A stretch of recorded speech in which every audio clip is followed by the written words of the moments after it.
You know, so as a kid, what did you like exploring? So it's going to shock you. As a child, my first experience of what I wanted to do or what I liked was sex, because I was molested by my uncle. What's up for real? Vibes via dialogue. I'm taking mental notes like it's a travel log. When we converse, healing, speaking blessings fall. We telling truth here. This space embracing all. I wanna laugh. I wanna see how far we grow. I wanna listen. I wanna learn from what you know. We never force. Engage while conversations flow. What's up for real? Welcome to the show.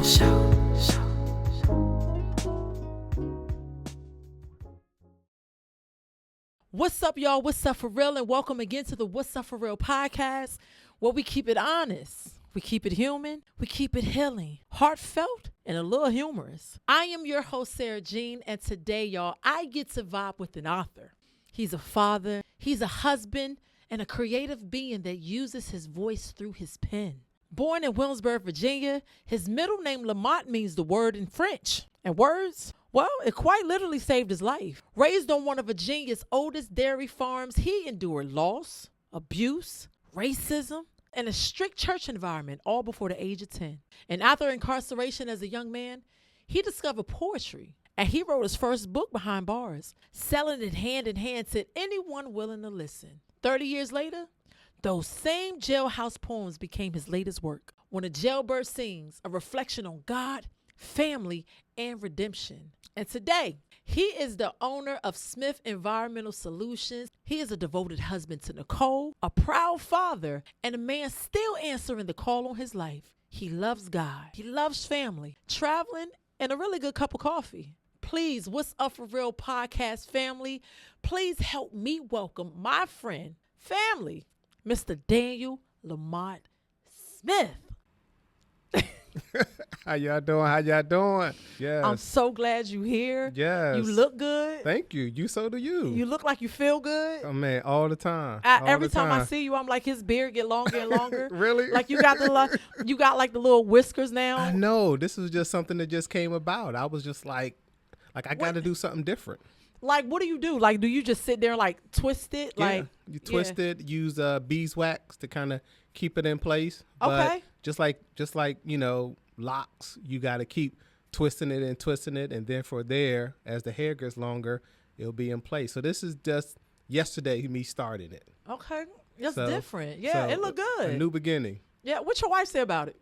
Why you looking like the Monopoly man? Yeah, that's exactly what I thought when I seen it. Yeah. So hey, everybody know about the Monopoly man and money, and so. Yeah. But it's just, I feel like the artistic side of me just want to be eclectic, do something that I like. Yeah. Not worrying about what people see or say about me. And I think this is just one part of me of doing something that oh man, that may be cool. Let me try it and see what happens. So Yeah. that's where I'm at. And I think also because where we come from, people always expect us to stay in a box. Yeah. You know what I'm saying? I Be mean, a peach out of reach. peach out of reach. I was just talking to my cousin the other day about the peach out of reach. I said, I ain't gonna lie, I forgot all about the peach out of reach. Yes. Yeah, but we stay in this box. And when I say stay in this box, it's a mindset. It is. So when you step out and you try to do something different, people look at you like you crazy. They do. They do. So we gonna get started. Okay. I read your book, When a Jailbird Sings. Great poetry. I went through your whole Facebook page and I seen how honest and open and authentic you started being. Yes.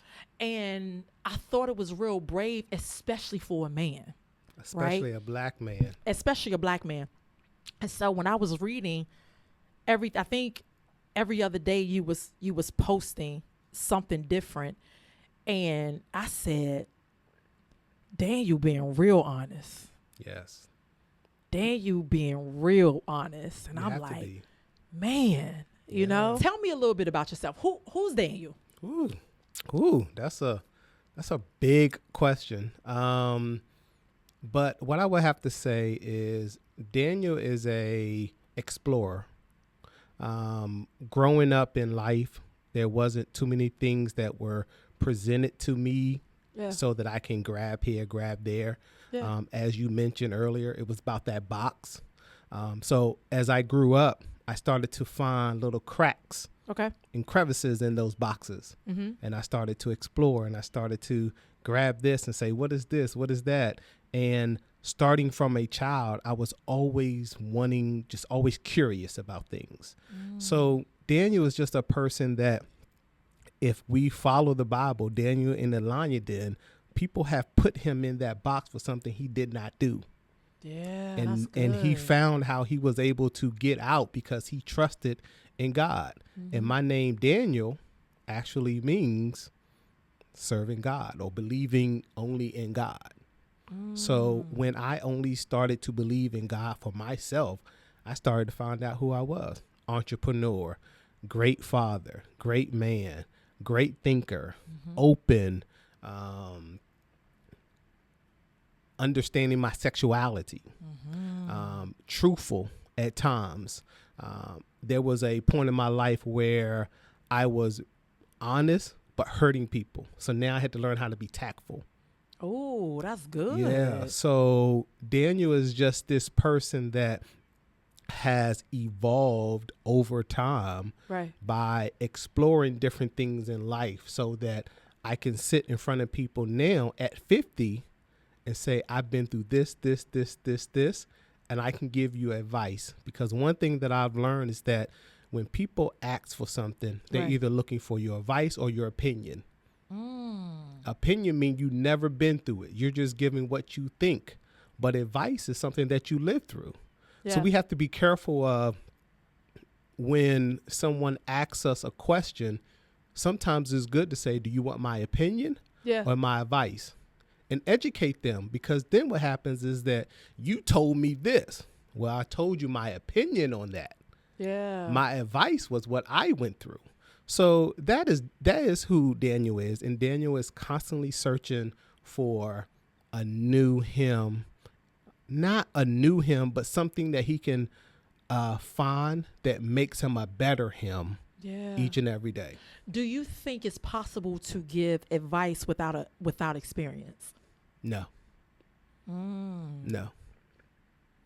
And I'm glad you answered like that, because I struggle when I see pastors in the pulpit giving advice without ever experiencing what you're talking about. Yeah. And it is difficult because so many things in life have shown us that it is better when someone has been through it for us to Yeah. relate. Like we hear about, how can you tell me how to raise a child if you never had a child? How can you tell me about right. marriage if you've never been married? If you've never been married, How right? can you tell me about getting out of jail, getting on your own 2 feet if you've never been If through you've never that? been through it. It's a very mentally struggle. It's a struggle mentally that we have to go through when we experience these things.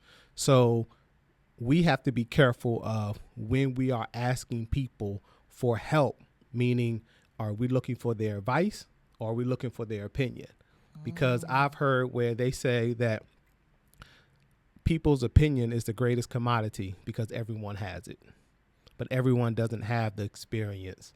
Yeah, that's good. So Yeah. Daniel is an explorer.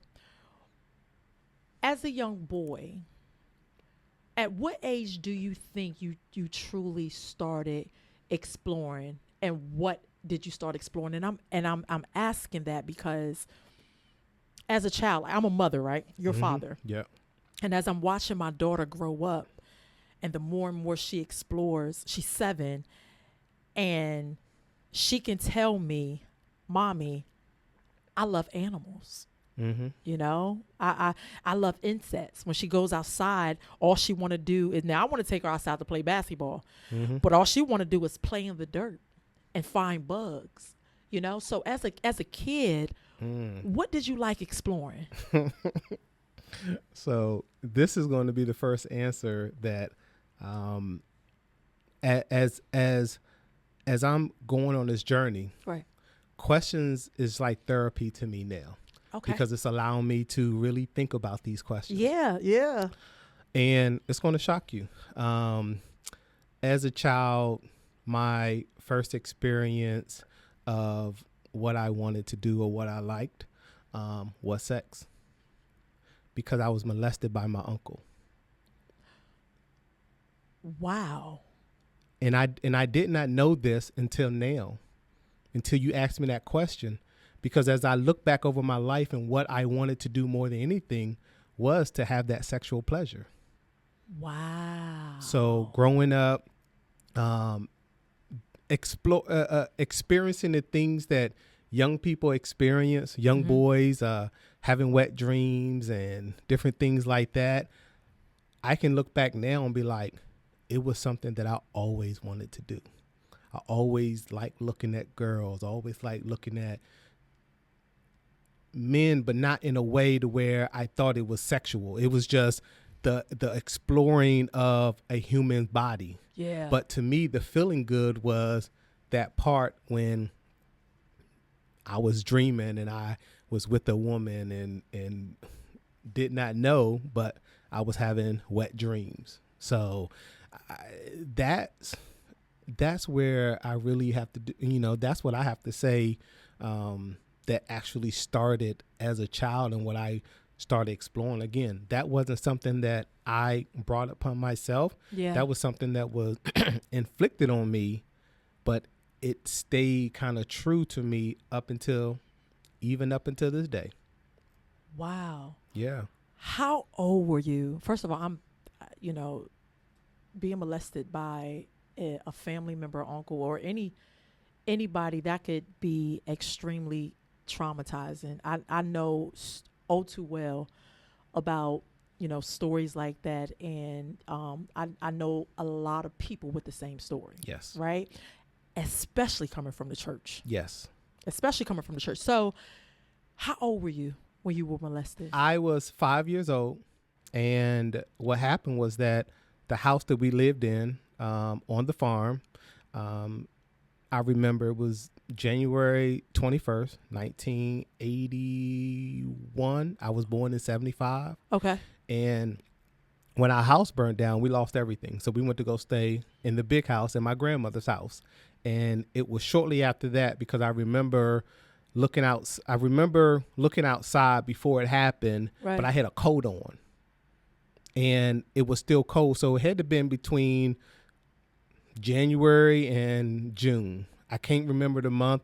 I do remember Janet Jackson was performing on TV for, I can't remember the age, but I did do some research to try to figure out when was Janet Jackson on TV. But and in that day and age. So yes, I was 5 years old. And I remember it, and I wrote about it on one of my posts, clear as day. And it just wasn't something that I knew was right and wrong. Who would at 5 years old? 5, yeah. Who knew it was wrong when someone that you loved and someone that you are told to love do this, become a predator to a child. And how old was your uncle? I don't know. He was my oldest. He was my dad's oldest brother. So if I was 5, he was probably maybe, 30, maybe 20, maybe in his 30s. Yeah. 30s. Yeah. Yeah. So when it comes to you being touched at such a young age, I read something on your post and it stated, why didn't I move? Right? Do you still ask yourself that question today? Yes. Because it was like frozen, like a moment in time. And when there are some times that, that I get emotional because I'm thinking about all the other kids that have gotten it worse. And so why didn't I move? It was more of, why didn't I yell? Because the other part of the story was that while he was on top of me, in this house, there was a stairwell. And my dad was yelling, Daniel, let's go. And he never came upstairs. Why didn't I say anything then? Because as a child, you don't know these things. You don't know when to say something, when not. As an adult now, I would be like, get up off me. You know, in my adult mind, talking to my 5-year-old self. Yeah. But at 5 years old, you'll be kicked by somebody, you'll be punched, and you won't yell. Yeah. You know? So it's very difficult.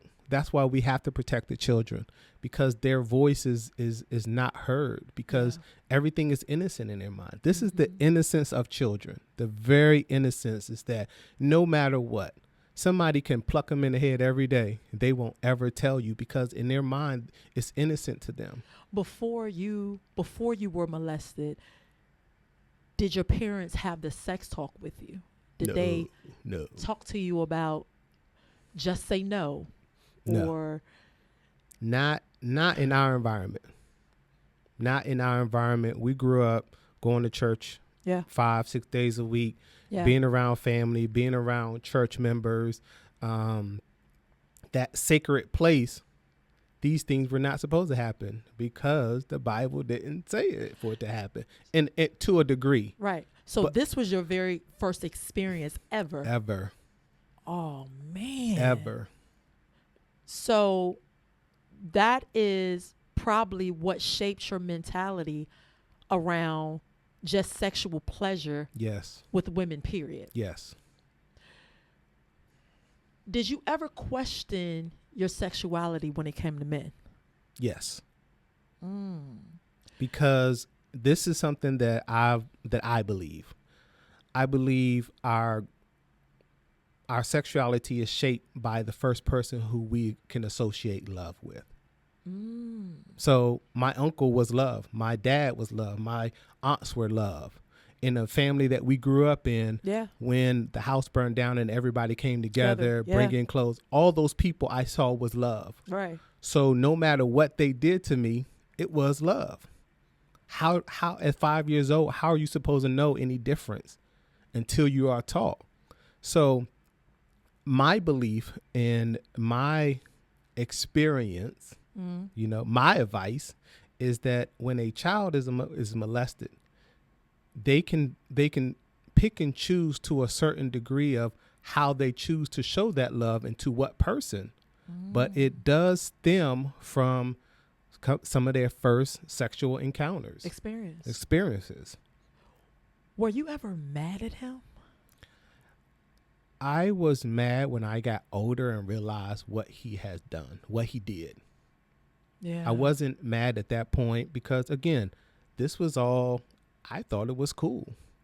I thought it was okay to, go smack your cousins on the butt and kiss your cousins and play with them. I thought that was cool because your first encounter was my with first a family encounter member. with a family member, and nobody ever told me different. None of my other older cousins, none of my older adults didn't say, don't touch, don't do this. And you come from a really big family. A real big family. And not even just family in general, but a church family. So when you did recognize it was wrong, did you tell somebody? Yes. I told, and I'm trying to remember, I remember the first time that I told the family that my uncle molested me. And it was, as I can think about it now, it was one of the hardest pills I ever had to swallow in life. Why? No support. You're lying. No acknowledgement of this man being a child predator. Because you come from a big family, and I'm very familiar with the Smiths and the Joneses, right? Yep. My mother used to be a Jones. My mother used to be married to your uncle. Was it family, or was it your parents? Like who family, was it? Family. Parents kind of was like, are you sure? So they questioned it too. Yeah. Everybody questioned it. Everybody didn't believe me. But the unknown truth right now, did somebody know that he was a child predator? Was I the first and the only? Well, I can't say I was the only because recently he did try to approach some of my other younger cousins. So Wow, Daniel. So all these many years, I do believe even now that he is a child predator. And I even, one day when we were down on the farm, and my son was around, and I told my son, because he was there helping out after his father passed away. Yeah. And I said, Cleveland, when you see that man right there, you run. Don't get nowhere near him. And my sister said, why? I said, because. So Vanessa didn't know either. She knew. Okay. But this was like 5-6 years ago. Got you. That we were down on the farm. So. Who was the very first person you told? Was it a sibling? Was it? I think it was. I can't remember. Okay. I remember when I first came out, it was to our Facebook family page, and I wrote a poem about it, and I tried my best to find that poem.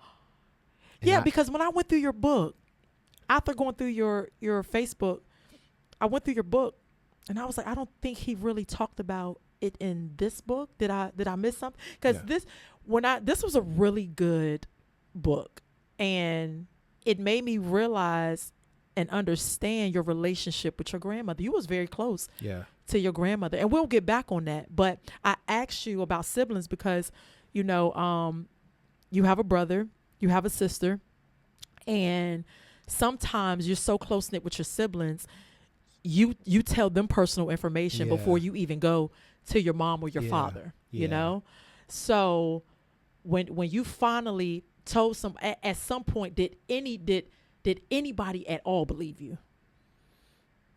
If they did, I can't remember them telling me. Okay. Because again, if it didn't happen to somebody else, but if it did and they didn't come out, right, that's on them. I can't hold that against a person because it has been a very difficult challenge it's almost risking the love of everybody else for one person. Do I keep silent to keep the family together, to keep the name of the family, or do I expose a predator for who he is and let God handle it? And I think that's where Daniel has slowly came out the box and realized that if I trust in a God, if somebody's doing me wrong, right, as an adult, and I pray to God to intervene, and whatever happens to them, it's not on me. It's just, God, you handle this, whether he takes them out of my life, whether whatever. I feel like I could do the same thing for a person that I love that has hurt me and tried to hurt other young kids. Yeah, but when your family didn't respond to your truth, how did that really make you feel? I dislodged my ultimate love for them, my unconditional love for them. Dang, that's deep. Yeah, it was like. Yeah, because I can only imagine you went from building such a trust and a belief system with a family that was there for you when your house burned down. Yeah. To now, I have been assaulted in a way that's going to alter my mindset about sex, period. Yeah. And I need y'all to hear me. Yeah. You know what I'm saying? Yeah. It's tough. It's no different than trying to start a business, or no different than telling somebody your dream and they stealing. Like, I felt like he stole something from me, and I don't know what it is or what it was. Yeah. But I feel like he stole something from me. And there were times that I was very homophobic, for a long time, until I was in a relationship, and I went into a store, and it was a man that, and I don't want to the words, sometimes Yeah. the man that wasn't a man in the way that I presented, flamboyant. Right. And I told this person I have a relationship with, I was like, why is this guy wearing his hair with fingernails and everything? And it was like more of, what if you was on the side of the road and this person actually stopped to help you? Would you take their sexuality into concern then, or would you take their help? And at that point, I started realizing people are human, and I have to look at it like that. Do you believe people fear what they don't understand? Yes. When you realized you were homophobic, did you understand that it was because because you were I didn't know at that time. Okay. But as I got older and more mature, okay, and started questioning certain things, how I felt, trying to reinvent myself, thinking about how to be a better person. Yeah. God intervened and brought a lot of this stuff to light so that I can just treat people better. Because no matter what, I didn't want to be a predator to people because, at one point I was a prey. So it was almost like when people get bullied because they got bullied. That's right. I didn't want to be a hurt person that hurt other people. So I actually, I changed. I had to look at life from a different perspective. Did you ever feel embarrassed? I did. As a man, grown man, as a young black man growing up, there are certain things that you just didn't talk about because you was afraid of being bullied. I was already talked about because I wore glasses, and certain things like that, by just family members. We all used to joke on each other. Right. But imagine coming out saying that this uncle did it, but they all knew this uncle was kind of funny because we used to make jokes about it, but never a predator. It's one thing to be flamboyant and, like the same sex, but it's another thing to be a predator. Oh yeah. That's a totally different Absolutely. animal. So yeah. So I had to learn the difference, and my wife taught me that all homosexuals are not predators. So again, life has been a learning lesson for me as I am talking about my story. I don't want to offend anybody or come out and say something wrong, because when you learn about certain stuff, you feel like that's the only way. So I try to be careful with my words. But again, God has intervened in all of this to help me not to put certain people into a certain class because of what happened to me. If you could give yourself a label, what would you say? Would you say you're bisexual? Would you say you're straight? What would you say? I say that I'm open.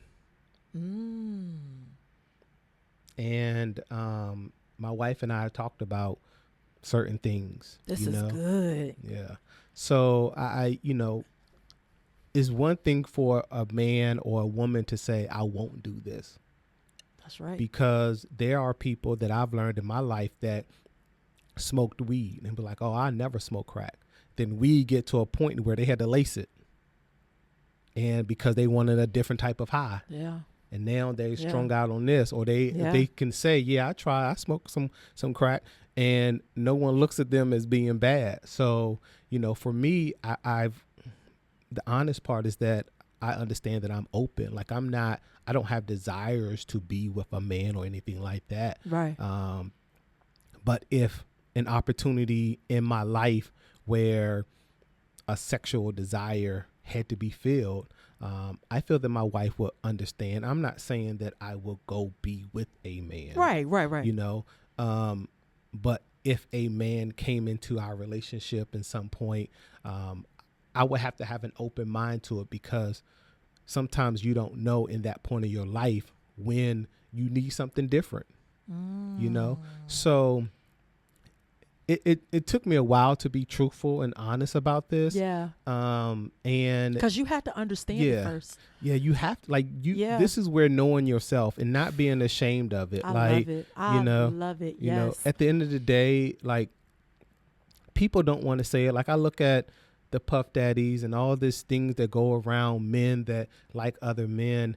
And it's like so many people have a wide range of sexual of sexual pleasures. Yeah. Regardless if it's stuff you do with your partner in the bed and don't tell nobody, or whether it's you like looking at porn and all. Like we are humans. Yeah. And no studies have been examined to fully know the brain and what it likes. But we live in a world where there's labels. Yeah. That people will look at you, people will treat you bad, and sometimes and tell you you're wrong. And tell you you're wrong. Yeah. You know, that is the story of my life, because, you know, being same-sex loving, you know, you are constantly judged. Like when you go into the church, that's the number one thing that they talk about. Because here's the thing: when you're same-sex loving,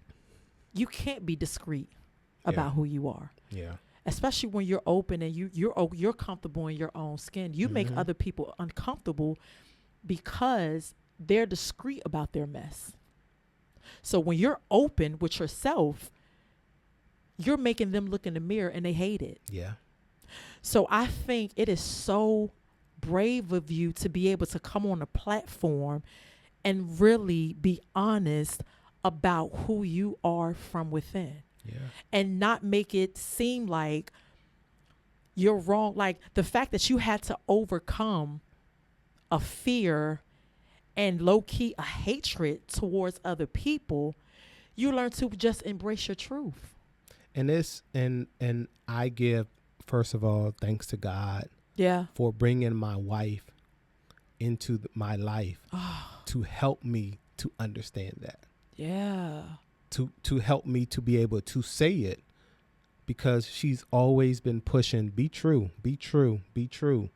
And I feel like every day I'm being true. So when there's a question that's being asked by her or being asked by somebody else, I have to be true about it in order for me to feel that I'm not lying to the world or lying to her or lying to anybody. You know, like that's a heavy burden to carry, just constantly lying, knowing in the truth for the truth inside you, you are afraid to just be honest because people may look at you differently.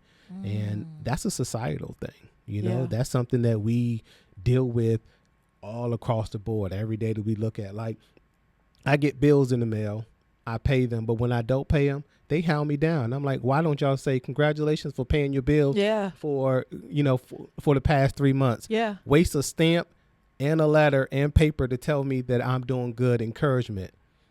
But that's too much.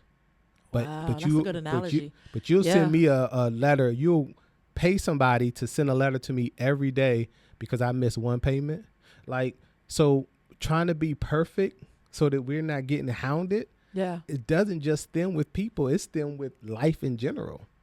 Like I'm like I get upset, but I'm like, okay, I don't really worry about it no more because you're not going to control how I pay. If I don't have the money, I don't have the money. Come take the card. But no, you don't want to do that, you know? Yeah. So, but yes, that's what life gives us outside of people. Yeah. We also have people we also have machines and other non-human things that alter how we are supposed to be perfect in every way. Yeah. And you gotta appreciate a man like you because there are so many men in the closet. Yes. And they're going back, bringing their wives diseases. You know what I'm saying? Like because they are so afraid to truly live in their truth. But here's the thing. And this is one reason I started this platform. When you are brave enough to live in your truth, not only are you healing yourself or setting somebody else free, you're saving somebody else's life. Yes. You know what I'm saying? Yeah.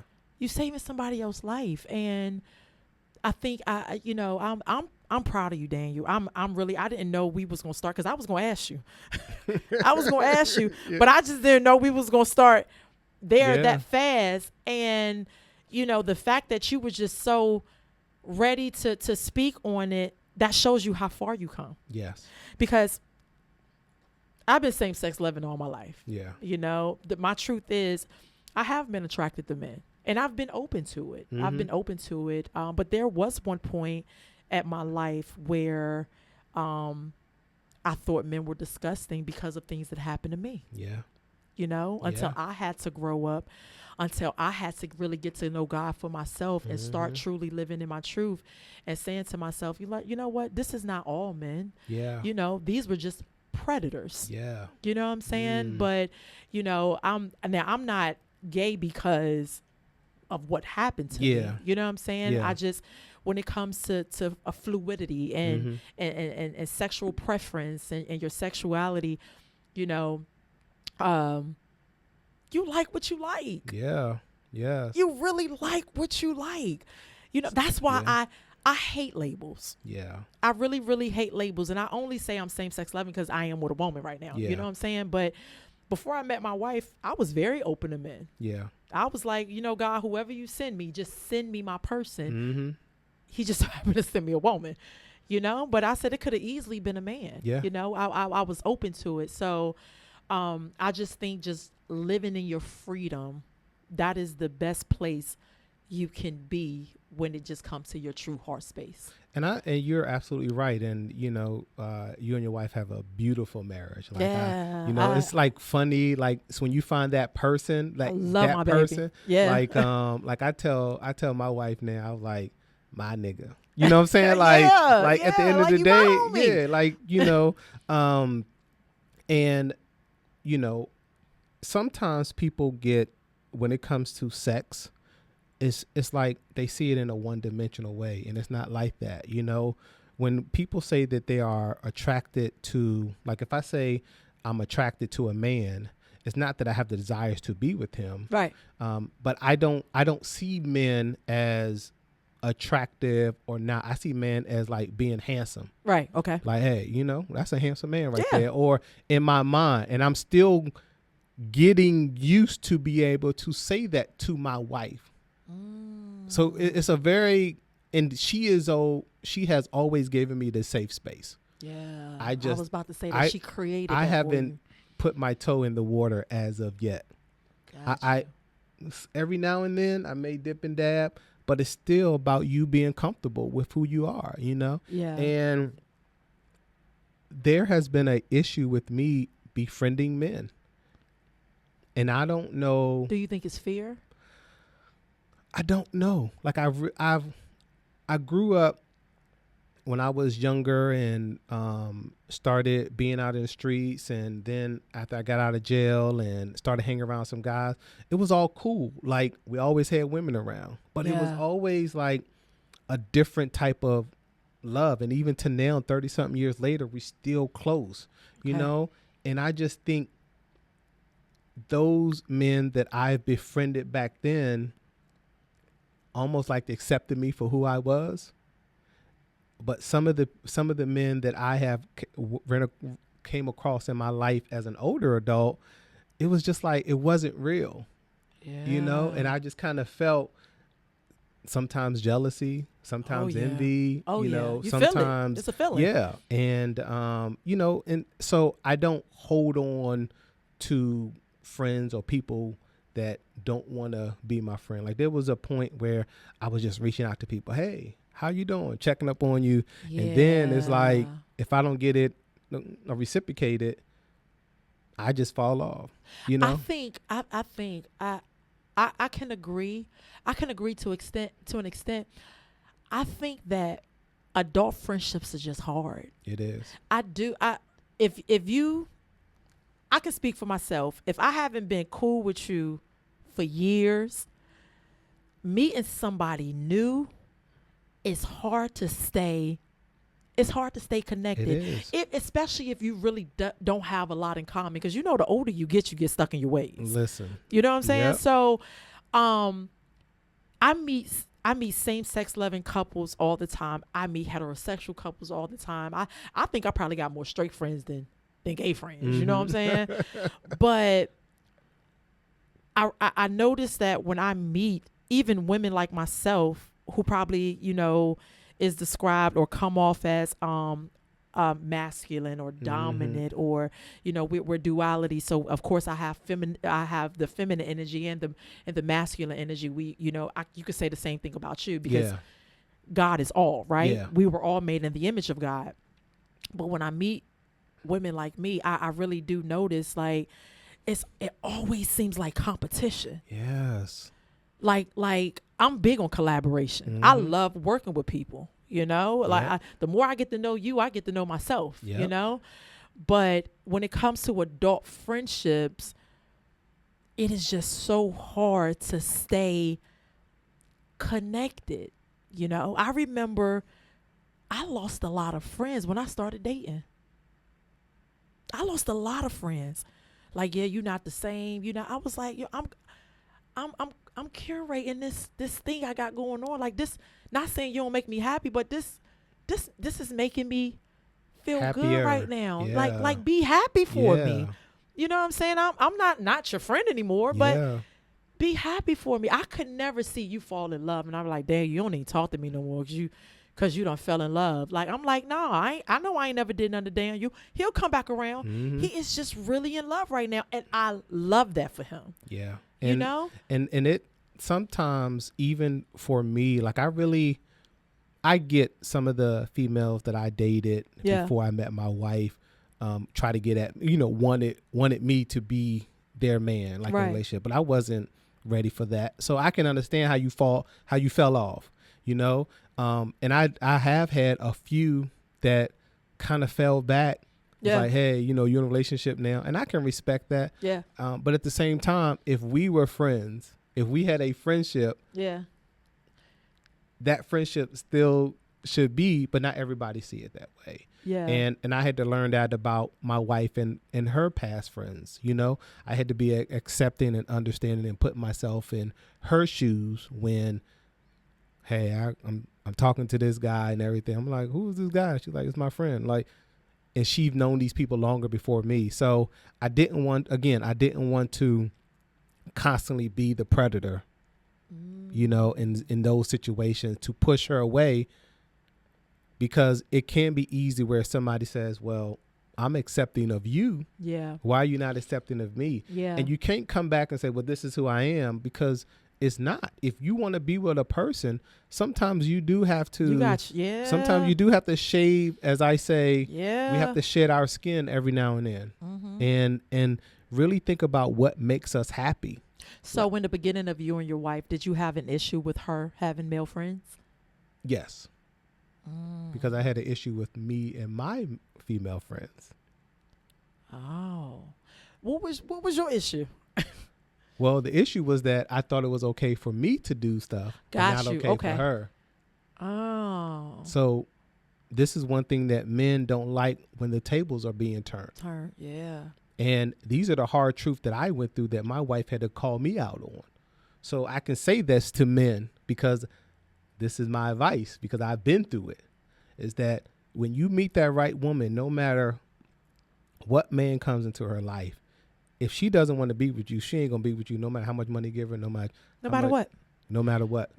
So, but you have to be true to yourself.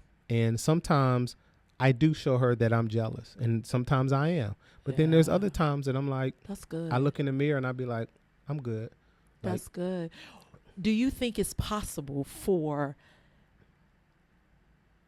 a man and a woman to be friends? Yes, I think that it is possible. Okay.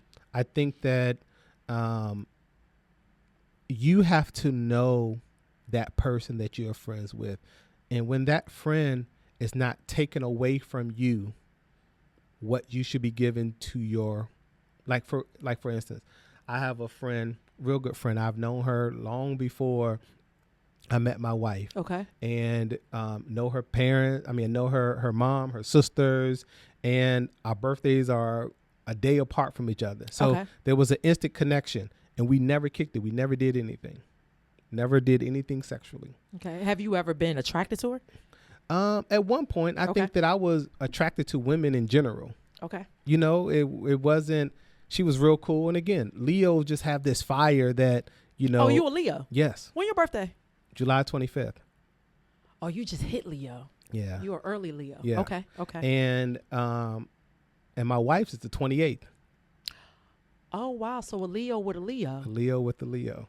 Do y'all ever clash?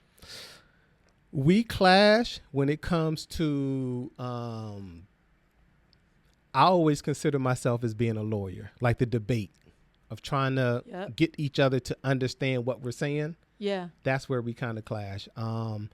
I kind of get her upset when I don't listen to her completely. Right. It's gotten better, but it still needs some work. But that's me being imperfect. Tell me about your worst argument. My worst argument was with your wife. She was my girlfriend at the time. Yeah. So y'all really never had. Not as a married couple. Wow. Why do you think that is? Do you think it's communication?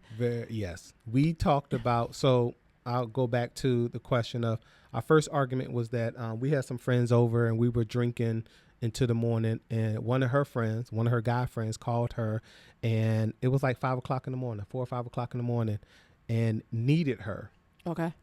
I thought the needing wasn't the needing, but I can't say how a person needs somebody else, you know? Yeah. So as a jealous man, I was like, go ahead and be with that nigga. If you want to be with him, I don't care. Like, go ahead. Like, Yeah. Like, you going to leave me. That was your defense talking. Yeah. But I was saying, okay, I'll ride with you because it was 4 o'clock in the morning. Like, I don't know what was going on. So the male part of me, the jealousy part of me, the instinct part of me all kicked in at once. And it was just coming out. And she was like, nah, like, I don't want you to go. And I was like, why? Like, I was kind of taken back. But we were in the beginning of dating stages. It wasn't that she had a ring on her finger or no commitment. Do you think it was a form of insecurity?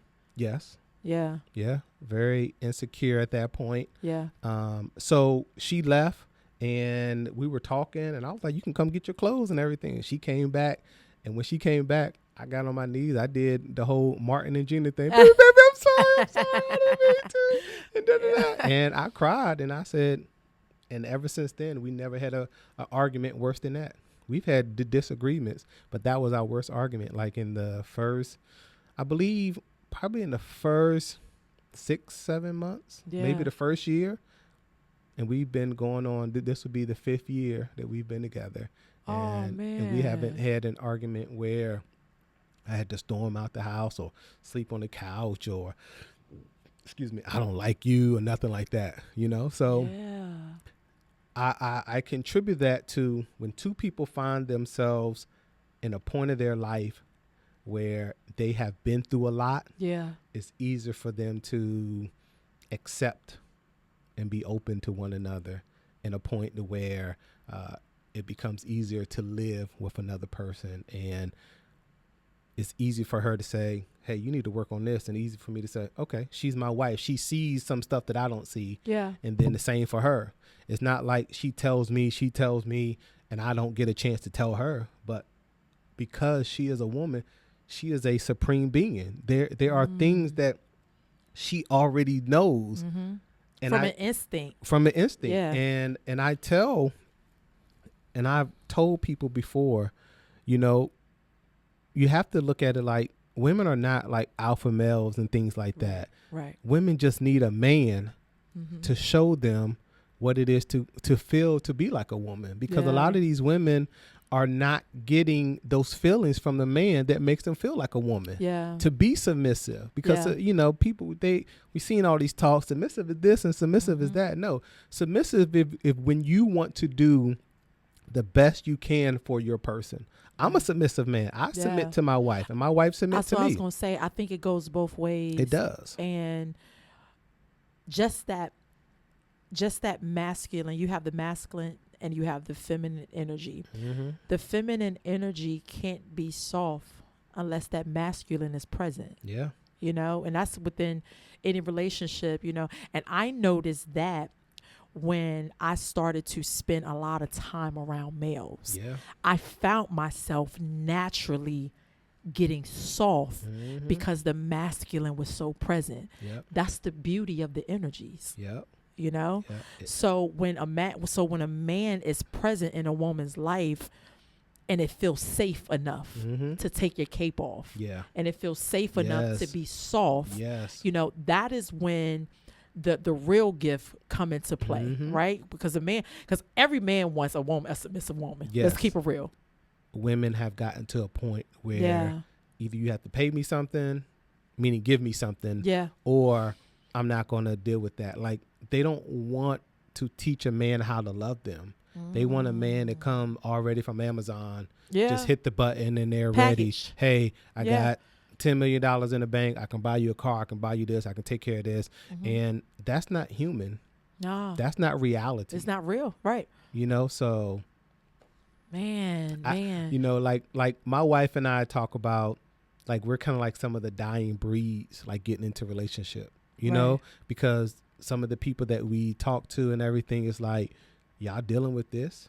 And some of the stuff that we see online, like a man, you know, come to the table with something like what has happened to the men that are bringing the table, the chairs, the house, everything and giving the woman the, you know, the soft life. Yeah. And the value in that is that, like, my wife lives a soft life. Right. You know, as she said, it's a flex when they don't work and they take care of the house. Yeah. You know, like she said that she had a man approach her and be like, would your husband have a problem with a man paying your bill? And she was like, what bills?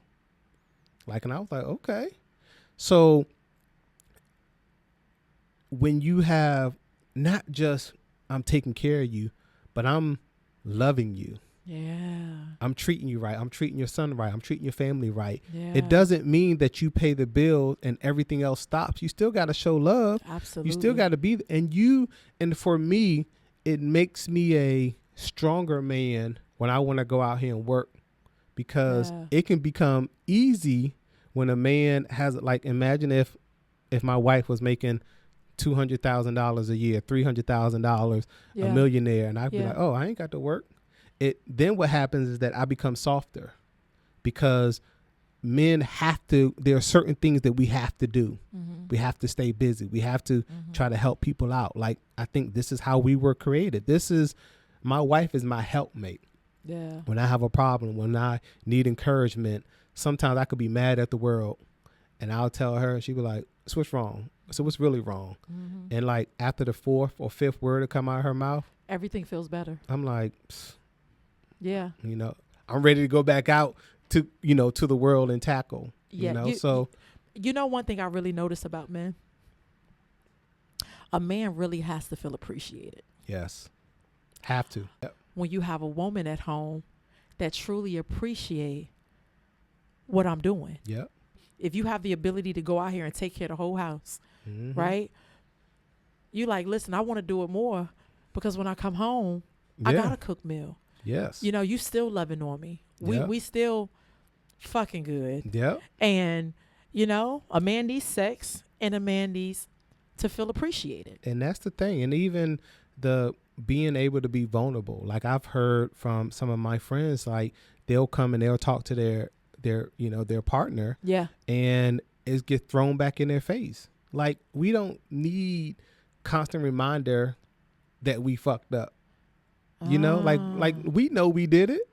Yeah. Now, if we are habitual, right, and you still allow it, but don't throw it back in our face. You remember 3 months ago when you did this? But you stayed. Yeah, but you stayed. Yeah. And that's part of the love, the appreciation, the safe space, and being vulnerable, because a lot of men don't want to come and talk to their women about certain things, because it gets thrown in our face, like as if it's the impurity, the only impurity part about us, but we're still humans. Have you ever been to therapy?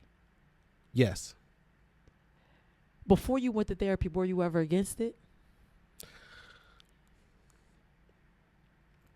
One part of me was, because I trusted in God and I felt like another human being couldn't give me what God gave me. So I always trusted in God. But it got to a point where when I met my wife, I felt like it was too much for me to listen to God at that point. This was the only point in my life because I wanted her so bad. I wanted this relationship to work so bad. And this was Wow. before marriage, before engagement. It was just a lot of stuff that I at that point, I had to talk out a lot of the stuff. And sometimes when you're talking to God, it's Yeah. one-on-one, because you still have your thoughts Mm-hmm. when you're saying these things. And sometimes we don't talk to God because we think that he already knows. Yeah. So we kind of leave little pieces out. So at this point in my life, I had to talk to a therapist to talk about one particular thing that was bothering me. And when I did, Where do you think that belief came from? Because, growing up in the same background, right? Growing up in the same church, where do you think, I feel like gospel spreading. We gonna talk about gospel spreading too. Oh man, the cult. listen, cult. AKA, Listen, and for a long time, because of how I was raised, I thought I would go to hell because I wear pants. That's the belief yes, that was created in me. yes, Right? And so when you say at one point you didn't believe in therapy, but you know what? Before we finish, let me pour us a drink, Thank because you. this is the very first thing we were supposed to do, but we just got started. Listen. But I'm gonna pour you a drink. Okay, I'll take it. Yeah, remember, you got to turn the glass so the liquid doesn't run down. Turn it. Oh, I didn't know that. There you go. I didn't know that. Yep, something I learned along the way of my travels Okay. of life. Man, okay, bartender. Uh-huh. And we gonna toast. We're gonna finish this conversation in good spirits. Oh yes, good. And you gonna have a good 2026. Mm-hmm. Okay. You What's like that? it? Is that a sweet one? That's a sweet wine. Listen, I'm not big into drinking, but I'll drink some red wine all day. Listen, there's nothing wrong with indulging and learning, because as we grow, Mm-hmm. Cells die on us every day. Oh wow. So things are constantly evolving and creating new in us. Yeah. So when the earlier conversations, if my mind is constantly learning how to be a better person, Yeah. sometimes that does come with introducing something new to your body. Like right now, I'm learning how to love coffee. Like I really love a good cup of coffee. Yeah. And I don't know where it came from, but I think that in my age, when I grow up, sitting on the porch with a cup of coffee and looking outside allows me to appreciate nature.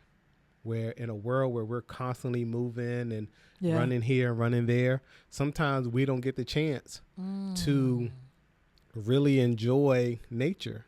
Yeah. And if that is how I enjoy nature. Do you feel like now that you discovered that, right? Mhm. Do you feel like that inspires some of your poetry Yes. when you sit in nature? Yes. Where do you write most? Whenever, wherever. Okay. Some of my earliest poems obviously was in jail because I had a lot of time. Right.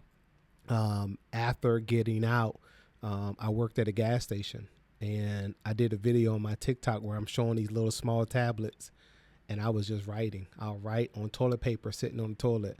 I'll write at work and just whenever. And now I've written more for my wife, and that's another book that's coming out. But, Okay. but it was more like in the car.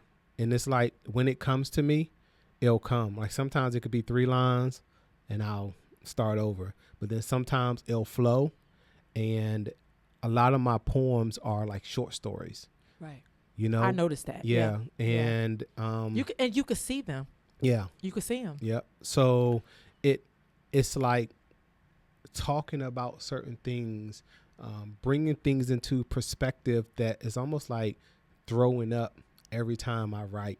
Yeah. Like sometimes when it stops, then I know that it's over. Oh, wow. So the ending sometimes is not, and I live happily ever after. It's just more of, I love you, da-da-da. I remember you yesterday. and it just stops. So that's the part of poetry that I love. Like when You're I read not forced. like You're not forced to end it. Yes.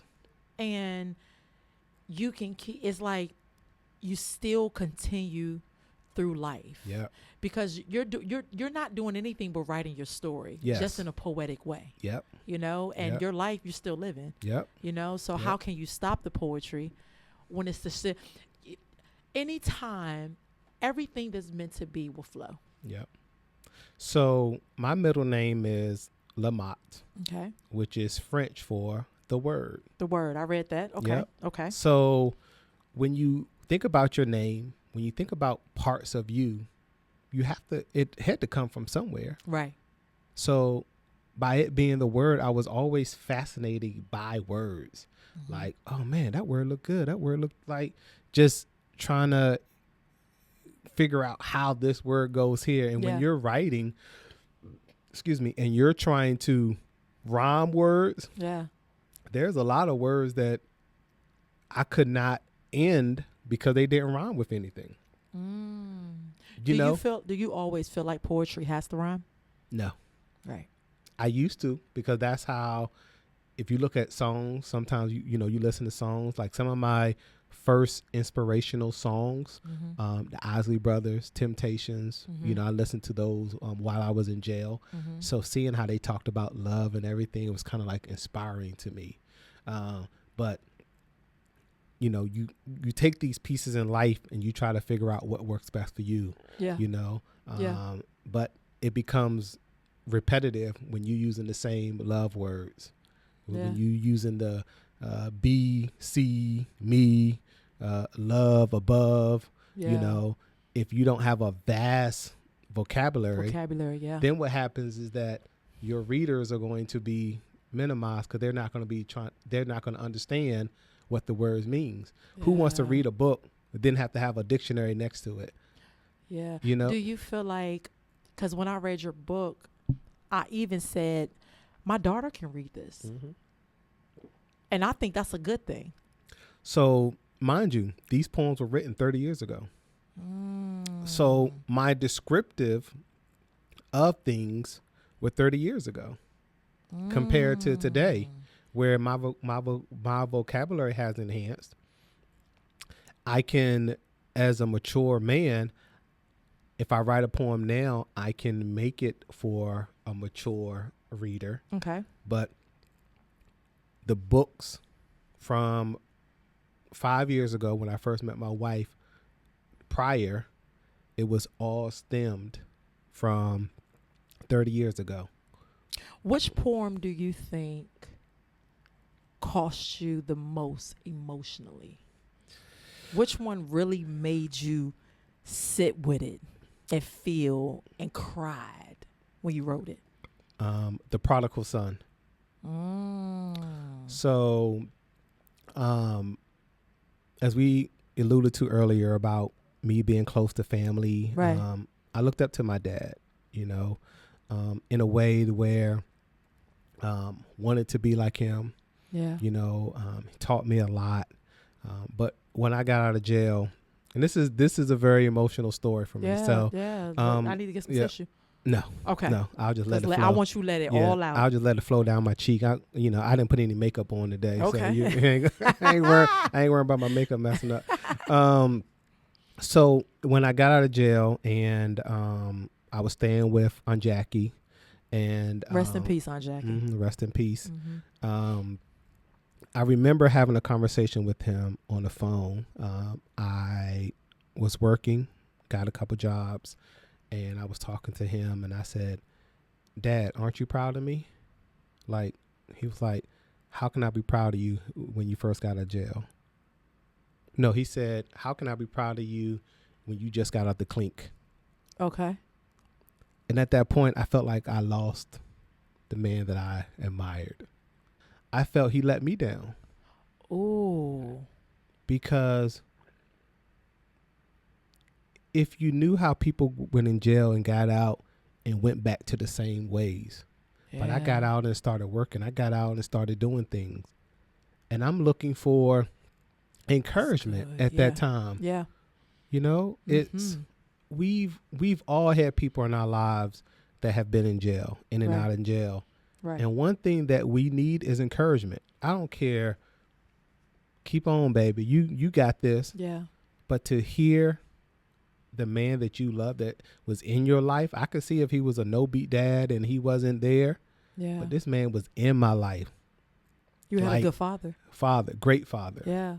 Yeah. And for him to say that, I just felt kind of worthless at that time. Like, do I need to be here? Because if I can't get the love and approval of my dad from doing what I'm supposed to be doing. And this was the part of life that I had to learn that, again, it's people opinion to people advice. Let's go back to the early stages before you got incarcerated. Mm-hmm. You ain't never been no street dude. we ain't never been street people. No. You People know? look at me now and be like, nah, you ain't never been locked up. Yeah, like how did it all happen? So it happened by being around people that sold drugs. Okay. So Influence. Okay. Wanting to try it at first. Okay. I started by selling weed, but I used to smoke it all, so I ain't never make no money. Okay. You know, and I ain't Friday. like that. Yeah, I ain't like that. You know, so Smoky. Yeah. You smoking my. So I started selling cocaine, and dated a girl, and I was selling out of her house. Crackheads used to come, and so I was on the street in this little town in Williamsburg. Right. And at that point, they had what they called a sealed indictment. Okay. You familiar with that? I've heard of it. I'm not as familiar with it, Okay. but I heard of it. What is it? So basically, when the DA goes to the judge and say, we want to arrest a certain amount of people, and we're not going to tell the public. We're not going to tell anybody. Oh, And the judge said, okay, well, each person is going to get this, no matter what.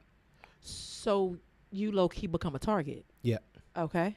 But I wasn't a target. I just got caught up in the range of the target. Mm-hmm. So who you're associated with. Yep. So I was very like low key. I wasn't like out there on the corner. Right. So what happened was that because I was younger, I was 19 at the time. Mm-hmm. When the kids got out of school, I used to ride my bike from my girl house up there and hang around where all the kids was selling drugs, people come around. So I fit the part. So when they went in the house at 7, 8 o'clock, I went in the house 7, 8 o'clock. But this one particular night, this crackhead came to the window. Hey, somebody want to buy $100. And the girl I was dating told me, don't do it. Like, you already made enough money for the day. I'm like, but it's right across the street. And I Do went you out. feel like you were being greedy? Yes. Okay. Yep. Okay. I mean, back in those days, like 30 years ago, $100 in That's 3 seconds. Man, what? That was 100, you know. Shoot, if I can make $100 just by walking next door, Sure. yeah, I'll do it now. Right. So I went out there. I had a hat on. The person couldn't see my eyes or anything. Sold my drugs, went back in the house. And it wasn't until later that my license expired and I got pulled over and they realized who I was. They did not know that AKA Kool-Aid was Daniel Smith. And somebody snitched on me. Oh, man. Somebody snitched on me. Kool-Aid. Who named you that? The girl that I was kicking it with. Because I smile all the time. When I was younger, but like, you smile all the time. Why you always smiling? I'm going to call you Kool-Aid. Kool-Aid. Yeah. Kool-Aid Okay. was my name. And it fit. You know, Yeah. you know how sometimes you get nicknames. And so How do you feel if somebody was to call you that today? How would you feel? it would just bring back memories. Yeah. Yeah. Like it wasn't never a bad experience. Got you. Okay. Yeah. Okay. So it doesn't like trick or anything. Okay. But it's that part of life that you have to either accept or deny. Yeah. And I accept that part because if it wasn't for Kool-Aid, it wouldn't be Daniel Lamont Smith Right. Yep. selling these books. Because I think being incarcerated allowed me to ground myself into my poetry because of the time. And when you're so busy in life, sometimes you miss those gifts. What did prison do for you? Ooh. prison opened my eyes to life outside of the church, a whole new world. Like imagine going to church, then going into prison, and nobody prepping you, or life didn't prep you for that. What you saw, it's what you didn't see. Caught crabs while I was in jail, not from sexual, but in jail we wore other people's clothes. So people used to come in for the weekends to do their time, because sometimes people got like 2 months, but they were working. So, and when people came in, they gave them uniform, underwears, t-shirts. Yeah. You had your socks and everything. You had your bed. So one day I turned mine in and I got a new pair, did not know. And I wake up one morning and I'm plucking crabs off me. Did you see them crawling or were you itching? I felt them crawling. I'm waking up and I'm like, what is this? Like, again, I'm not no street dude. I wasn't, I wasn't having sex or nothing like I didn't know. And then I told somebody in jail and they were like, oh yeah, you probably got them from somebody, like they were like, so I had to shave off all my pubic hair and it was still there because they attach like to where the hair and the skin is.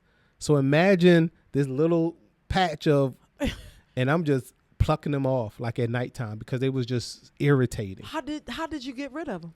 I just kept on shaving, kept on washing, and they eventually went away. Yeah. The next time I got my set of clothing, it was a brand new pair of underwear, and I just kept that. Wow. So when I turned it in, I never used the pair of underwear that they gave me, and it just went away. So would you say prison humbled you? Prison enlightened me. That's a good way to put it. Yeah. It showed me things that life could never show you. Yeah. I saw homosexual acts in there. So by somebody being homophobic and the man sleeping next to you is homosexual, there was plenty of nights I didn't sleep because I was afraid of what I saw on TV that I was going to get raped because of what I experienced in life.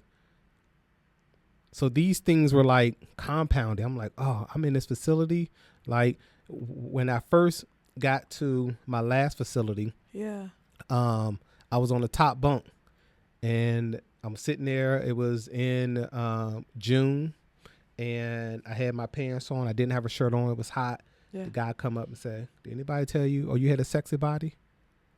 And I'm like, hey man, I don't know what you about, but I ain't about that, But you also learn to be careful because people think that you big and bad. They're going to try to beat you up. So, it was like instinct, at that point. And I was like, man, that's when it kicked in. Like, I'm homophobic. And I ain't going to say that's when it kicked in, but that's kind of like one of the first instances. And I requested to be moved to a different bunk away from him. And when my time came, they were like, all right, Smith, you get to move. They moved me right on the bottom bunk. Wow. So trials, like trying to be strong with everything that you know about life, everything you know about the Bible, and you hoping that people are going to treat you right. And nothing conspired from that. Yeah. But again, that fear of sleeping took me some time to be comfortable in my environment. Yeah. I wasn't in a maximum facility. Yeah. I was in a very, they call it a work camp. Mm-hmm. So going back to the whole drug thing, when I sold to the undercover cop, it was 1/5 of a gram. That's it? Yes, 1/5 of a gram. And they gave me 10 years of jail and 10 years probation. In in Virginia, you only had to do 80% of your time. Right. So I only did 10 months, but I went to 3 different facilities, 3 different experiences. First jail was experiencing the crabs and things. The second jail, I was shared a cell with a boy. He was 18 years old, killed 2 people. Wow. We were only out of that cell 23 hours a day. I could only make phone calls once every 4 hours. I can only take 4-minute showers. it was the first time that a man saw me naked, and it was the first time that I seen a man naked. So when you first get in, you got to lift your balls up, you got to bend over, then taking showers. It was just an open shower. So these experiences in life,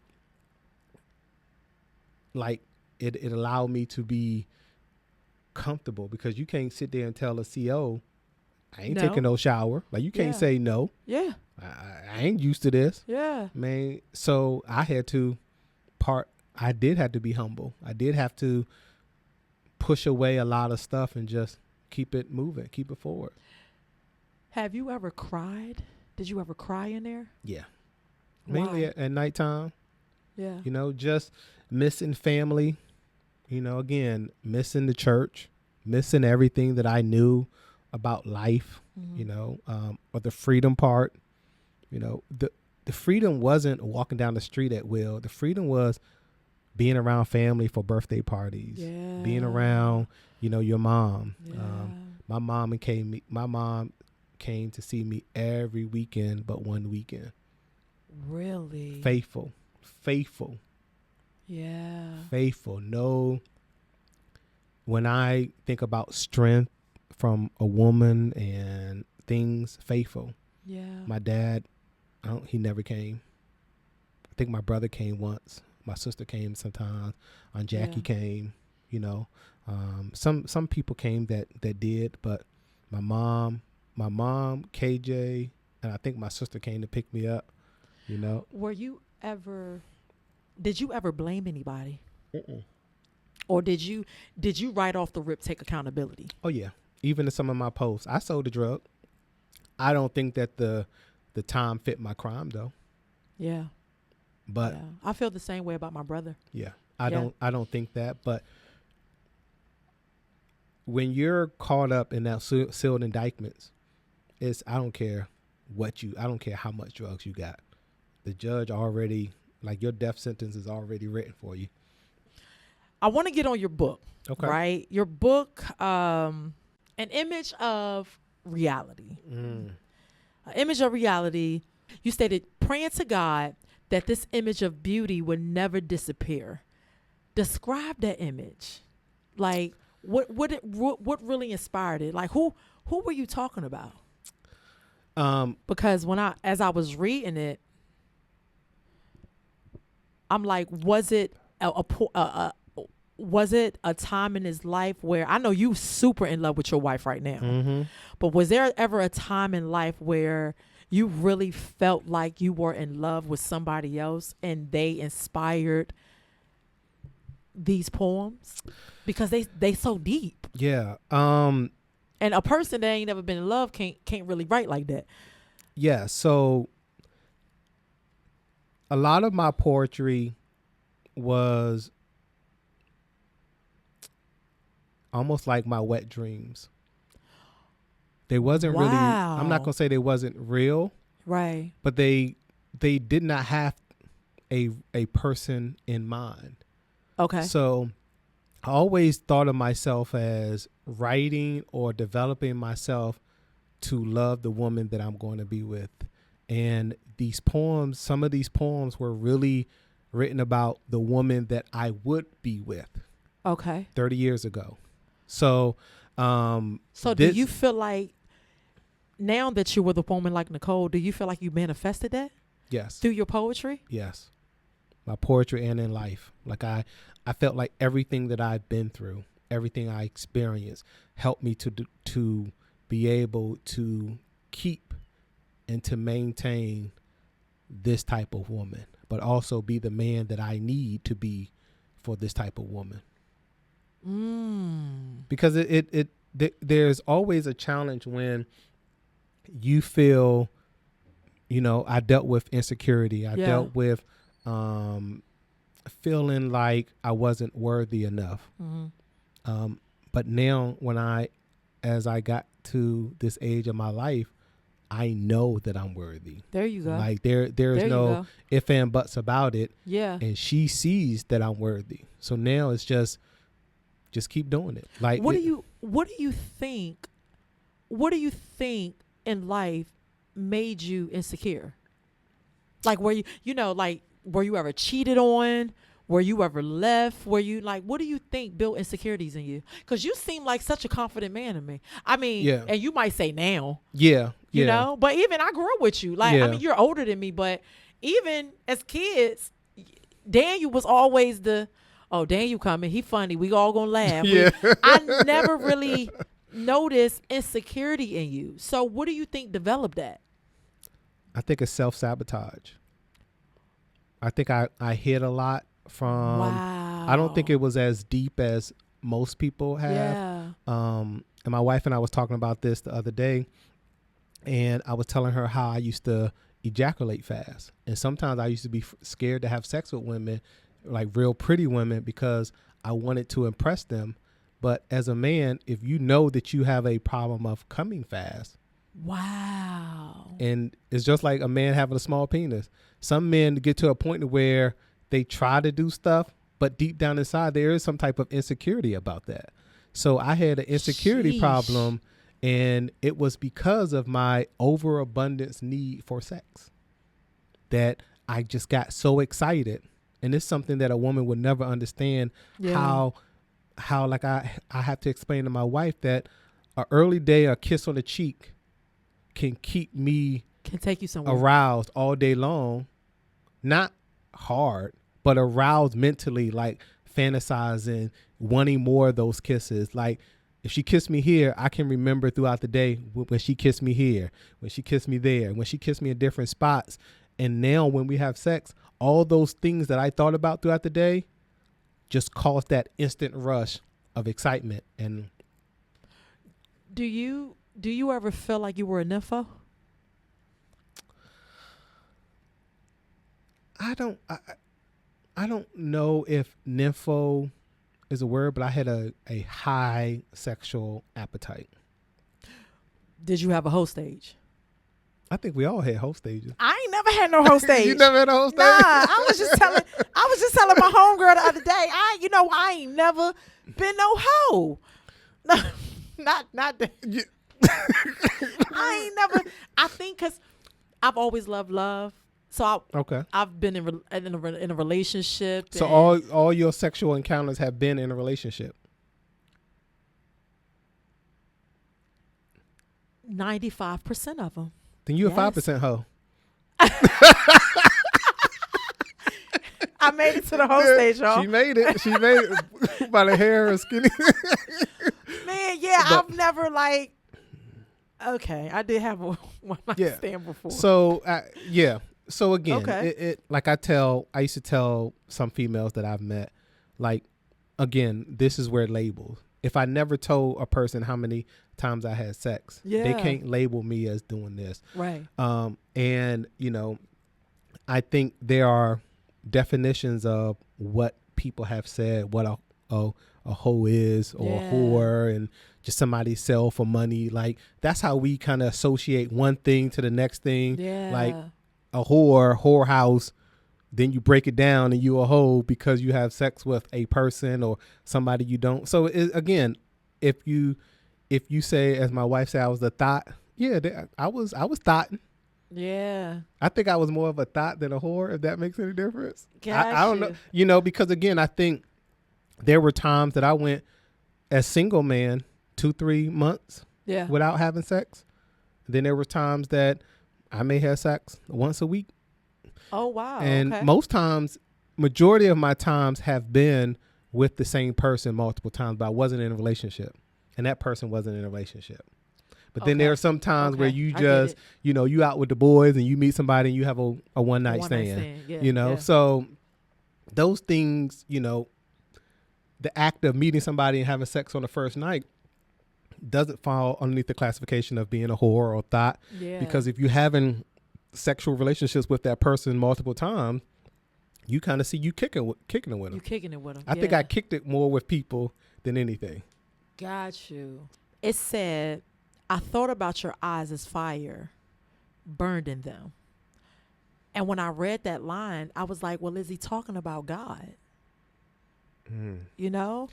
Because it's full of love stories, but when you're expressing God, God is love.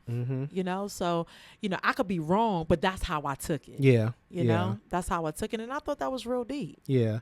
And I can say that a lot of my poems were, I could have been writing about a female, but then I also could be searching for what I wanted to see in somebody else.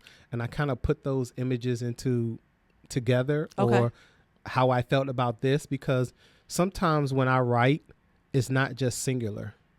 It's on a different plane. Like I could be writing about somebody and I think about my mother, but I can put it in as the poem is flowing. Yeah. I can be talking about my mother, but it may not be like in a sexual way that the other parts of the poem have been. Okay. So there's always those pieces to me that my mind just runs. And sometimes when writing, I can have a straight form. And I think in the early beginning, not now, it was like that, because when I wrote the poems, I was in jail. I didn't have a relationship. So people that I dealt with before that, it was then. But then when I got out of jail and I dealt with people, I wrote poems about that. Right. Wrote poems about that person. But I also thought about certain times of my life that I was in this point, and it could have been those dotting stages where I met this person and met that person. But most of the poems in this book and in the early stages had to be about somebody in my family or God, like the love of a person. It said, but the night went so soft and smoothly, like her touch against my flesh. Right? Mm-hmm. Do you believe God is a woman? I believe that God is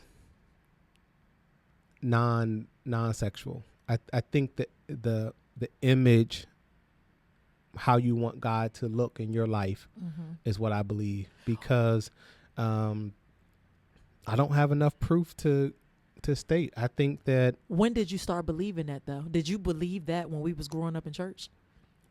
No, I didn't know what I believed. I knew what I was told. I knew kind of like the image of what we were supposed to believe. And then I dated this girl where she believed and her mom believed that God was a woman. So it kind of makes sense at that point in my life, because I was like, oh, women are soft, women are kind, women are this, God is this. But then when you look at some of the destruction, well, a woman don't do these things. Yeah. So you kind of you kind of have to reel stuff back in to kind of bring it to perspective. And now, because I thought about God being a man, then God being a woman, when the Bible uses words, which was written by a man, God is Alpha and Omega. Women don't walk around saying they're Alpha and Omega. So those words kind of make you believe something that may not be. Yeah. But most men that I see in my life are not nurturers, are not kind. They all about selfish. And for a God to be selfless, that accepts you for no matter who you are. Yeah. So I believe that that God is what you want him to be, what you want. And I say him as a being, what you want that being to be, how it fits in your life. Because if you see God as a woman, then you're going to believe that God is a woman. But if you see God as a man, then you're going to see him like that. I think my belief in God, and when it started to change of what I felt like God was to me, was self. I think we are God. And we can argue it. Not saying me and you can argue it, but people will argue with me all day, every day. And I'm like, the more and more you really tap into the soul of self, you are God. And why are you so afraid to admit that? And I think the reason is because, and I was told by one of my younger cousins about my aunts and uncles, is because it's safe. It's safe for them to believe in that, and without controversy. Like if I got on social media and be like, God is a woman, people won't feel safe anymore because then everything that as everything that they believe in as far as the masculinity, alpha and omega, it changes everything about them. So now they have to go back and put pride to the side, put ego to the side, and they have to submit, because there's a lot of men that do not want to submit to a woman. Right. Like, and because their perception of it doesn't look like what it really is. Yeah. It makes them weak. Yeah. And I've learned that my wife is the smartest person that I know. Yeah. I feel the same way about my wife. Yeah. And there is no way that anybody can tell me different. So if she tell me, hey, or the moon is falling, I got to go, Sarah. Yeah. You know, and that's how Cut it that's off. how deep it Shut is. the cameras off. Let's go. Yeah. Like, you know, you can leave all this stuff here. Yeah. So yeah. I want to get back to the church life. Okay. To how we grew up, right? We were very deeply immersed into church 6 days a week. Yeah. All right. 10 days a week when fasting and praying. Yeah. The 10 days fasting and praying happened, right? I feel like our upbringing made faith feel like structure instead of freedom. I can agree with that. So as you may not know, the church became a business long before you and I were members. After Elder Mishaw died, a lot of things changed. Even when Elder Mishaw was living, he was a businessman. Okay. And his wife got him saved. I just learned this. She was a part of a different church and got him to start because he had businesses and things like that. So, you know, his wife was the one that actually got him into the ministry and things like that. And he had one of the largest followings in those days. He was one of the top evangelists in America.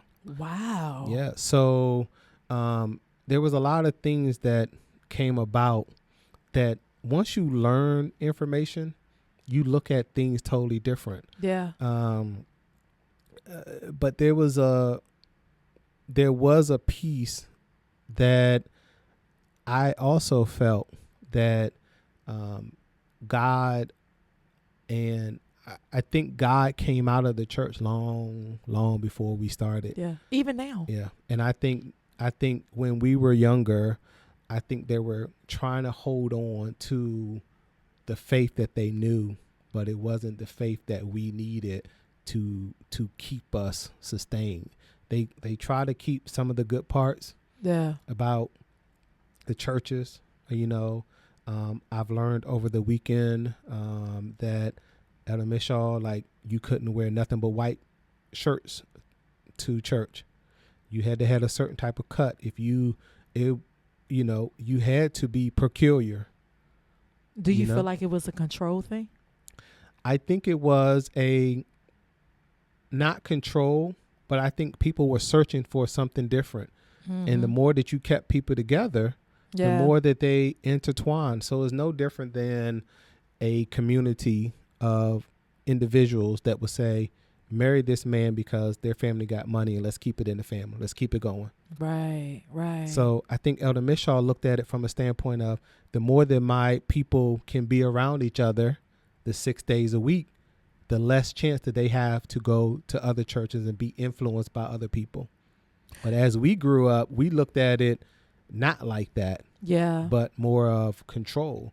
And I think there was some parts of it that was a cult by the people who operated it and ran a lot of the things. But I don't think that was his intention. At that point, it changed after he passed away. It changed. Yeah. Do you think our church really prepared us for the real world, or you think they sheltered us? I don't think too many churches prepare young adults for the real world. Right. I agree. Yeah. I think there's always a missing piece to that. But I also think there's a piece to it, just like I was talking to some gentlemen the other day We have all these billionaire basketball players, football players, Yeah. celebrities, but no community. Like, why don't we see a plethora of churches for black people? There has to be something in their clause, in their contract, that they can't do it. Yeah. It has to be. Because who else would give a black man all this money but don't want him to lift other black people up in a way that hinders society and how black people are controlled? Yeah.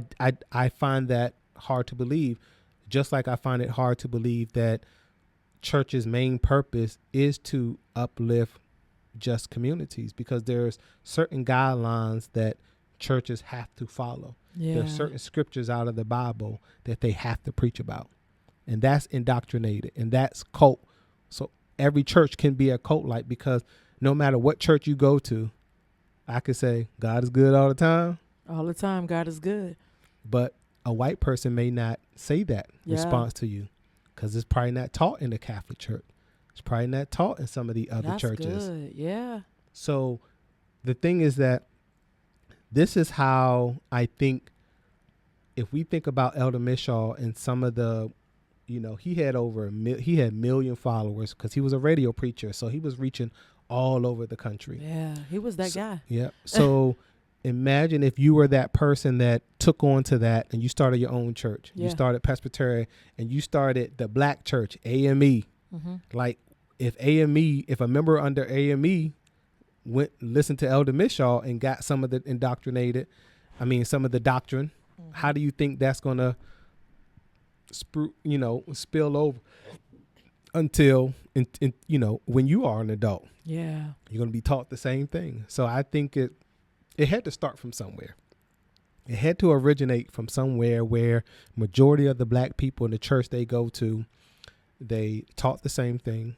They don't talk about a lot of things. Right. They keep a lot of molestation underneath the rug. They don't talk about financial. Now, I'm not saying churches don't do it. Yeah. I'm just saying that there's not too many that do it. And that is what we needed more of. Yeah. Yeah. So there is some type of system in place. Yeah. To allow people to only get a little bit of information. But those that get information from reading books and stuff like that, they're not a part of an affiliation. They're not part of a church. They're not part of a school. They're not part of this. So the information that we're given, like if John Doe got on social media and said, hey, the Bible isn't this, he'd probably be shut down, or they probably find a way to get rid of him, because that holds so much money is behind that word Bible. Yeah. That is given to the government from taxes and all this stuff, so. Because of who you are today and where you are, do you ever think you can still be a member of of our home church? No.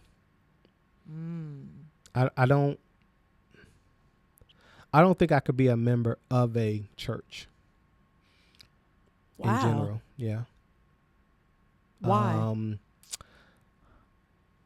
I think the standard that I have seen in church was so high. I think that I have to understand God for myself before I can go and let a man or a woman preach to me about God that I don't really know. I think it becomes just like we have to be more obedient to our instincts, which is the God in us that's talking to us, because we all have it. Every last person has instinct. So when people talk about everybody will hear the word of God, not everybody will hear the Bible, but the instinct that's in you, that's it. The God in you, that's it. That's where you become disobedient. Gotcha. And that's where I think the Bible just gives a word. Yeah. But not everybody a person that never read the Bible would never know what sin is, so they can't be judged. But God has talked to that person about obedience to themselves. Because if there was no Bible, there is still something innately in you that knows right from wrong. Yes. That's instinct. That's what it is. Yep. And that's God. Yep. And that is why I said, see, we all are connected to God. We just struggle with connecting to God because of where we might be. Well, I think people struggle because religion causes them not to connect in a way that they want to. Right. So if I go to church, I have to connect the way that you conform. Yeah. But just like school, Yeah. every child is not going to conform to that same teacher. Yep. Or that same form of teacher. And that's the same thing in religion. Like life is like that. There is no way that one thing is going to work for a person. So if for me not going to church, but I know that I have a Bible that I can pick up and I say, God, which I'm talking to myself and the higher being, I'm struggling with this. Show me something. Yeah. That's manifestation. That's just like me opening a book or me going to a coffee shop or me finding the right car. Yeah. Like all these things are manifestation. It's just how I'm using it in the Bible sense of reading, because it's almost like I went to church today and the pastor was talking about me I felt like he was talking right to me. Yeah. No, your subconscious was saying, I need to hear a word. That's what it is. You manifested that. Yeah. You have such a powerful story and you have such a powerful voice. Thank you. If you could tell the viewers anything right now, if you could tell them anything from what you've experienced, from what you've learned, from what you've grown from who you've become, what would you say? Be open. Be open and understand life is about balance. I've struggled with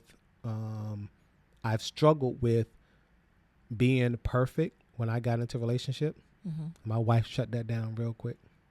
That's good. She lets me know that I'm not perfect, and I tried to be perfect because I thought perfect was what I was supposed to be doing as a person.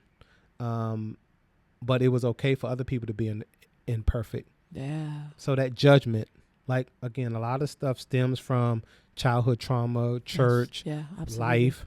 But find balance. Once you find balance and balancing yourself first, you have to start loving yourself. And I know people say it, and it is a tough thing to do when you are a people pleaser. Yeah. When you have a real good heart, it is very difficult not to please people, not to make sure the next person is good. No matter when you're on your last dollar, you'll give 95% to somebody else because you believe that God is going to give you double it. Yeah. But at that same time, you can actually hurt. So it's about discernment as well. Yeah. If somebody asks me for 95 cents and I only have $1, sorry, I can't give that to you. Yeah. But then you feel like you're sinning because you didn't give to somebody that needed help. But I'm giving back to myself because I need it. Yeah. And that's where you have to find that love and that balance. So finding balance and being open and listening, not be so quick to use what somebody taught you as if the truth, because there's going to be a day and days that we learn about different truths all throughout life. Stay teachable. Stay teachable. Stay teachable. Want to learn. Know that it's variety out here. It's differences. We were all created as one, but we are all individuals first. Yeah. I want you to promote your book. I want you to look at the camera. I want you to let people know where they can follow you, where they can get a copy of your book. This is your camera right here. So that's where I want you to talk to. Hey guys, you can follow me on TikTok under VA Love Poet. You can follow me on Instagram under VA Love Poet. You can send me messages. I can send you an autographed copy, or you can buy the book currently on Amazon. We are looking to do more podcasts. We're looking to do speaking. If you enjoyed this message, these conversations, it's something about being real and talking to people that understand you, talking to people, talking to young black men that have been incarcerated, that feel like there is no way for them to make it in this world. I am a testament that you can be successful. You have to create your own. I have been a business owner for 20 years and no ifs and buts about it. Did people try to shoot me down? Yes. But I believe in God. I believe in myself. And I've had help from other people. And sometimes you have to have that. But you can go on Amazon, purchase the book, or you can reach out to me on any of those platforms and reach out to me, and I can get you an autographed copy and I can send it to you in the mail. If your book outlives you, well, your book will outlive you, of course. Mm-hmm. What do you hope it whispers to future generations? What do you hope they gather from it? That no matter your current situation is not your situation. That's good. Yeah. Like people may think that because I spent 10 months in jail, oh, he ain't hard. I ain't never claimed to be hard. Right. This is my experience. But I never allowed it to make me. So many black men go in jail and get out and do the same thing. They become habitual. That's why the jails are so full. You know, I think nowadays a little bit different. People feel like they can do stuff and not get away with it. But 30 years ago when I was in jail, you know, it kept me grounded. So I think that my book will whisper that there's hope. There's always hope, no matter what situation that you are in, or you feel like you can't, like you're not above water. Like, yes, we all have been there. Yeah. But we all don't stay there. You know, so I know that my book will continue to ring in people's ears with the story that I tell about the book. And he is a living testament. Daniel, I thank you for coming on the What's Up For Real podcast. Thank you. This was great. I hate that I gotta leave because I really feel like I got so much more to ask you. Well, listen, there's gonna always be a part two. It'll be a part. Y'all, listen, take my word. It will be a part two because, y'all, this man is very interesting. If you like part one, request for a part two. That's what we gonna do. Yeah. That's what we gonna do. If y'all want to hear more. Because I wanted to create a platform that would bring people on. Everybody got a story, right? But a lot of people not brave enough to tell it. Yes. True. A lot of people not brave enough to tell it. So I thank you. You're welcome. Thank you. I know y'all going to request a part two because we're going to do a part two. Yes. All right. We're going to do a part two because we got so much to touch on, y'all. What I didn't say, me and Daniel grew up together. He a few years older than me. But we grew up in the same church. He's a Smith and a Jones. And before my mother met my father, my mother was married to his uncle. And, you know, I still want to get a little personal into some things. You know, we running out of time now, but there will be a part two. I thank y'all so much for joining us on the What's Up For Real podcast. Daniel, you did great. Thank you. Congratulations. Thank you. You seem free. Yeah. Not only are you speaking it, but your energy seems free. Like, even when I moved to Charlotte years ago, and me and you got up, your energy wasn't like this. No. So I am so proud of you. Thank you. I wanted you to know that. Well, I'm proud of you too. I thank you for this platform because, again, I remember when I was trying to do a spoken word and you came. That's like it. Like I showed up. You know, we connected. Like, we've right. always supported each other. Absolutely. And I think that, you know, you reaching out was a great enlightenment that you stand testament to what you say, that you want to support others. Yeah. Because you had a platform and you reached out to me. Yeah. And you could have been like, nah, because you want to start a podcast, so I don't want to help him. Like, so that's the blessing that's going to come along because you just show true to me that you do try to help people. So I got you. And it's so many people that you can touch, that can touch your platform. And you just call me. I'll come help you set up the whole thing. I can, however you want to design it, whatever you want to do. I got you because it's a real simple process, but I think people like you, and you have a great following, and I think people like you need a platform like this to hear other people. Thank you. You know, my brother, so he doesn't have the same story as you, but he's a black man who was incarcerated. He need platforms to come tell your story. It frees you. Yeah, it does. It does. So thank you. Thank you so much, You're y'all. welcome. We'll be back. This was great. Until Awesome. next time, I need y'all to hit that like and subscribe button so y'all can become a part of the community, a part of the What's Up For Real family, and we'll take it from there. I love you.